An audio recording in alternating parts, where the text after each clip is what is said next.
Ladies and gentlemen, how are you all doing? We're here today with Kingdom Chapter 660 Reaction. So anyway, ladies and gentlemen, how are you all doing? I hope you're having a fantastic day. So we're here today with Kingdom Chapter 660 Reaction. No, never mind. Seeing ghosts. Ghostbusters. Anyway, so we basically ended off with the strategist Juko being captured in the last one in chapter 659, and him essentially saying like, bring him over here and I'll tell you the secrets about I'll tell you the secrets. Was it Juko? There was a city called Juko, but he was essentially saying bring Mobo over here and I'll tell you the secrets about Manu. Because obviously Manu was like, he's very similar to me. Interesting. But until we meet again. So we basically had that going down. But on the other aspect, we obviously had, well, what I'm assuming is what we're going to have is the story being told now. Because he was like, you know, bring Mobo over here and I'll tell you everything that you need to know. And so to me, that's a very interesting direction to go. Because that implies that we're getting a backstory. Perhaps.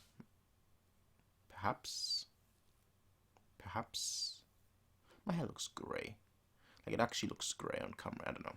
Anyway, so I'm assuming we're getting a backstory, which I'd be all for. Now, let's actually have a look at it. Chapter 660, titled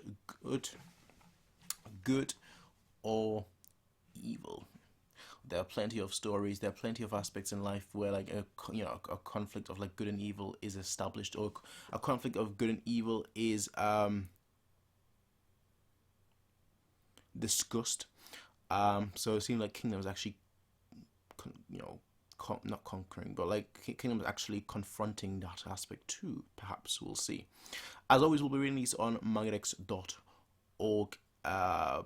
Toe of Shin. I mean, Toe was the one that obviously captured him, so yeah. It was that nice little speech like, oh, I don't always, like, kill the people, you know, I capture them too. I'm not a savage beast, I'm like you. Ha-ha, I'm Shakespeare, ha-ha. Toe of Shin.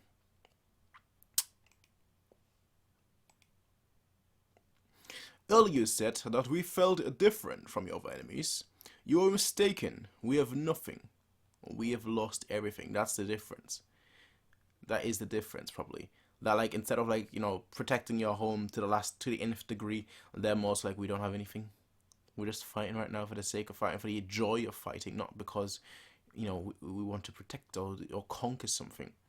And Manu and Sentoon, those two have lost even more. You've lost everything, and those two have lost even. Oh, I'm about to. I can smell a tragic backstory, and go. And we're hopping right into the backstory. Okay, 12 years ago, a nine-tailed fox suddenly appeared. If you believe it, Naruto. 12 years. I like the German opening one for Naruto. All right, I know people don't, but I do. It's kind of a meme, honestly, in the Naruto circle, but still. 12 years ago, Manu was then head general of Becky. Sentoon was the head general of Reki. They were two of the few small countries that resisted Chu's armies. Okay, so we're not just on Manu, but we're getting backstory on Sentoon and Manu. That's very interesting.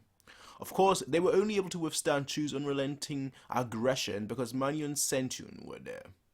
Time and time again, they repelled Chu's. No. I was like trying to see if that's someone that we know, but that person is dead. we don't know corpses, bro, but that person is dead. So Hitama, and yet. Manu-sama, the Chu army is retreating. We won, sir. Our losses. I mean, if you're only a small city, then, you know, they don't, you know, even if you take out 10 and they only take out 1, if they have, you know, more than 10 times your numbers, you're still losing. So you could be winning every single battle, but still losing the war. Our losses, Ro-sama and Chuha-sama have fallen. 1,000 have died. I see. That's an army. That's the Reki army. Sentoon, who? Were they fighting too? It seems they've also driven the Chu away, however. For the victors, they sure look exhausted. Let's return to the castle. Manu-sama! Manu-sama! All these people are praising are probably gonna die. Straight up. All the people that are praising him are probably going to die. That's just the way it is. I should probably turn off the notifications from the Smash server. Because I don't, like, usually I have, well, headphones or speakers, but as you can probably tell, I'm in a different location right now. I kind of like being right here right now, so the audio's coming from my monitor.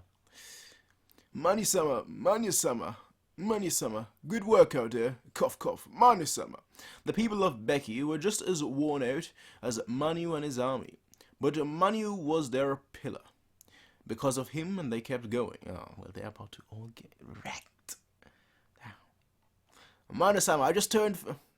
These hopeful, these bright young lads. I just turned 15. I can finally enter the battlefield. I'll join you next time. Manu-sama, Manu-sama.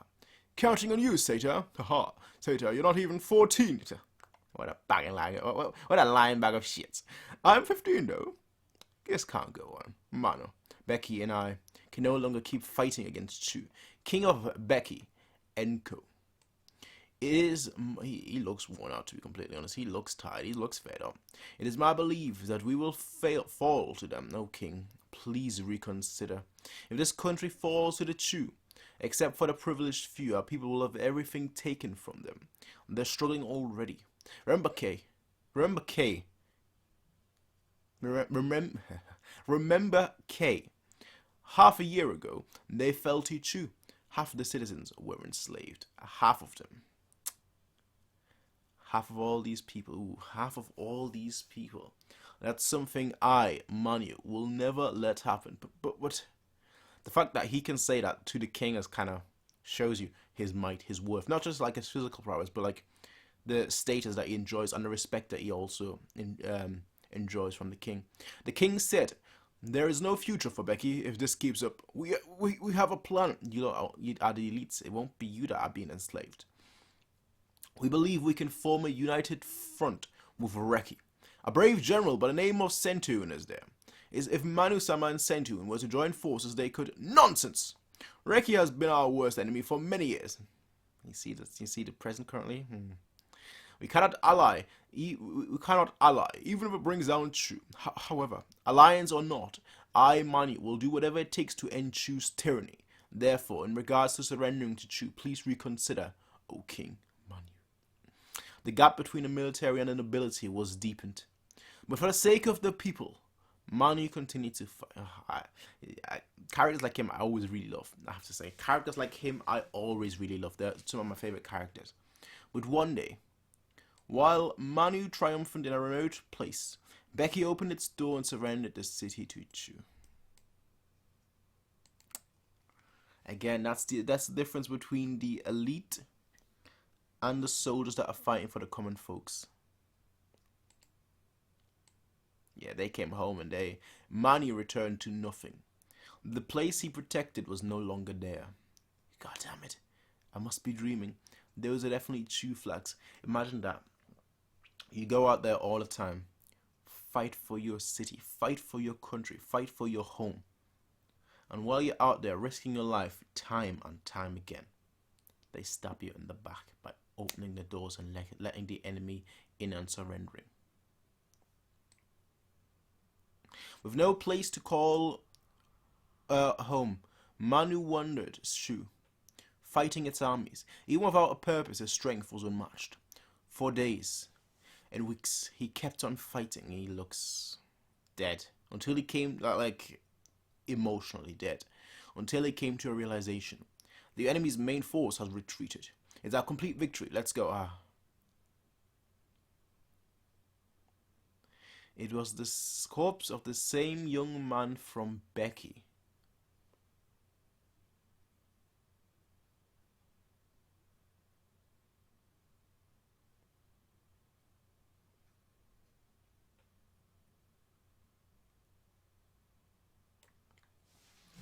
Unbeknownst to them, the people of Becky had joined the Chu army. He had become an enemy of the people he swore to protect.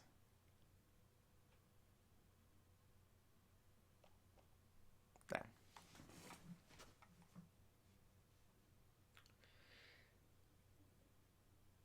That's a cruel and tough fate. That is a true cruel and tough fate. Not just that, he had been slaughtering them. Ugh, they're all Becky, no way. Man, those soldiers. That will fuck you with you permanently. Manu was frozen in that same spot, his horse hoofs planted into the soil. In that moment, staring at the battlefield, something died inside of Manu. Mate, I can understand that. Not just the king, even the people he was trying to protect. He was betrayed by all of them. Wasn't Manu a hero to them? Who knows? It certainly wasn't difficult to turn them against him. His own burden betrayed him. Around the same time, Sentun faced a similar situation and fell apart. Both countries weren't falling, so Chu hatched a plan to remove them from the picture. Both of them surrendered to Chu. Genu and I are the same. We lost our countries, became ruthless, and wandered around with an army. And then Shun Shinkun.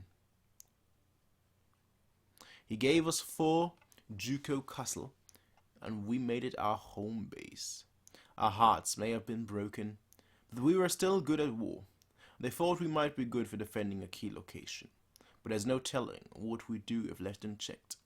That's the true character of the impregnable Juko.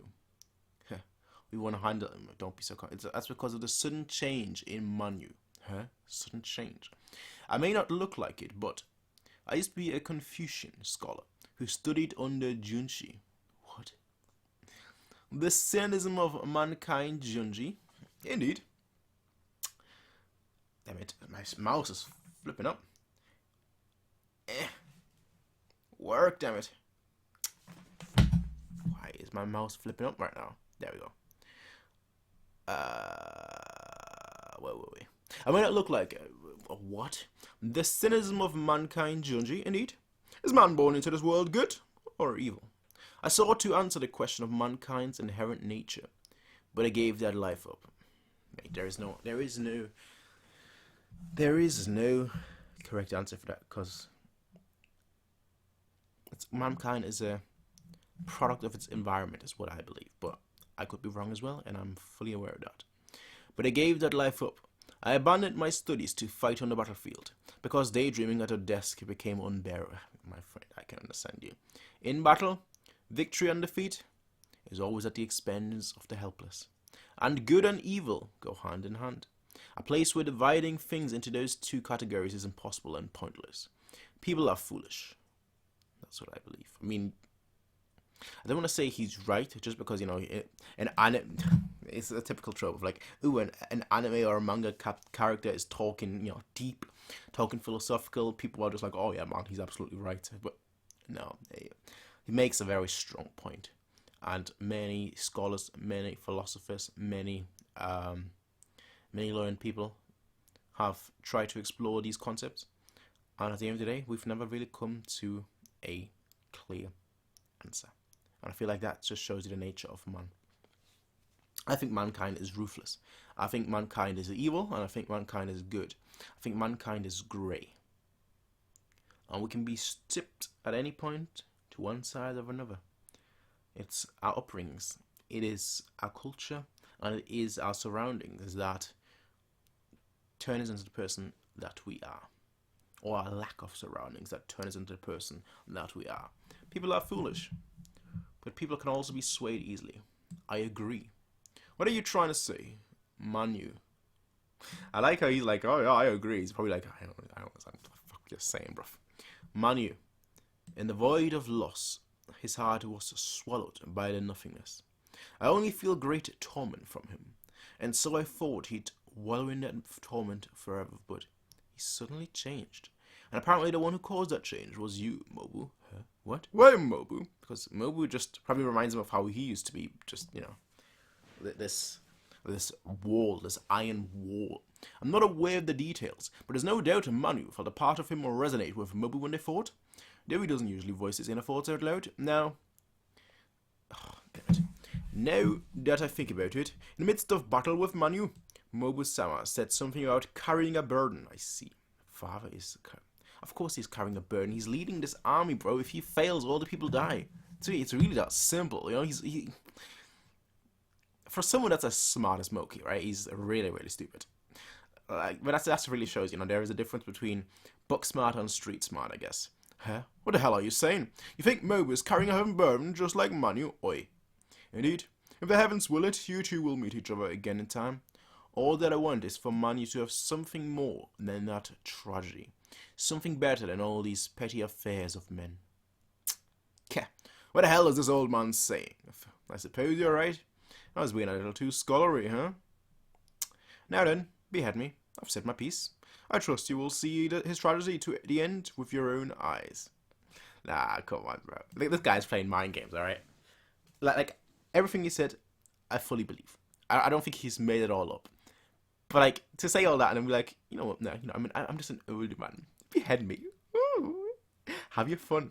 To me, that screams, you listen to my story. The fact that you've listened so far means that you were engaged. Now it's going to be a lot more difficult because now we forged a little bit of a connection. Now it's going to be a lot more difficult for you lot to kill me. So for him to like just suddenly be like, now then behead me. I've said my piece. It's like that's something I would do. It's like you're putting a bluff there, hoping like, oh no, we won't kill you. You're so wise. Come, work for us instead of you. Like come on, man.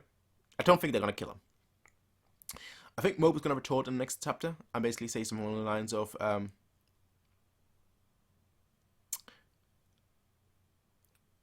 everyone that's ever been in charge carries a burden. It's not just Manu.